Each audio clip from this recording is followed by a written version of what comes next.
শেষ হলে পারে অবশ্যই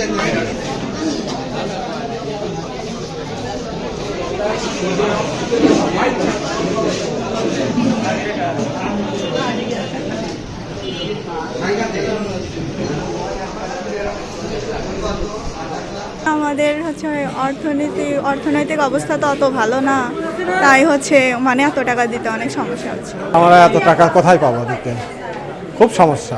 আমাদের ফ্যামিলি মনে করেন যে আমাদের অনেক বড় ভাই ব্রাদার আছে, মানে আমাদের বড় আপু আছে যারা বাইরে পড়াশোনা করে, তাদের খরচ, তারপর আমাদের খরচ সব মানে বাপ মায়ের একটু কষ্টই হয়ে যাচ্ছে। মানে আমার বড় বোন একটা বিশ্ববিদ্যালয় পড়ে, তারও তো অনেক খরচ আছে। তারপর আমার ফর্ম ফিল আপ প্রায় 8,000 টাকার মতো আসছে। তাই আমার যদি ফর্ম ফিল আপটা 3-4 হাজার বা 4 হাজার টাকার মতো আসতো, তাইলে আমার বাবা মার জন্য এটা দেওয়া খুব সুবিধা হতো। আমার অনেক বন্ধু আছে যারা ওদেরও অনেক টাকা আসছে, যাদের বাবা মা মানে একটু মধ্যবিত্ত পরিবারের। এখন আমাদের ফর্ম ফিল আপের কার্যক্রম চলতেছে। আমি মানবিক বিভাগ থেকে ফর্ম ফিল আপ করবো। তো মানবিক বিভাগের ফর্ম ফিল আপের টাকা নির্ধারণ করা হয়েছে 7,315 টাকা।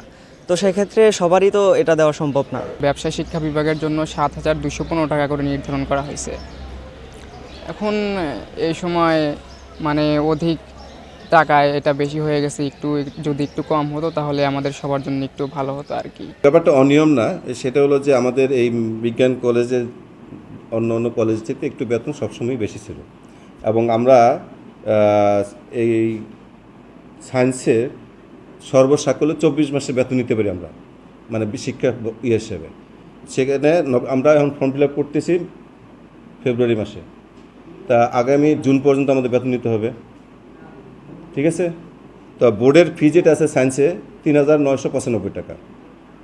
আর এখন আমাদের বেসরকারি যে বিলটা সেটা রেজুলেশন করা আছে, সেখানে সায়েন্সের 800 টাকা, 780 টাকা, আর হলো গিয়া আর্টস কমার্স হলো 680 টাকা। আপনার পার্থক্য কোনটা আমি বলি, ওই যে আপনি বলছেন 325 টাকা বা 310 টাকা জায়গা আমরা 700 টাকা নিচ্ছি, এইটুকু শুধুই পার্থক্য।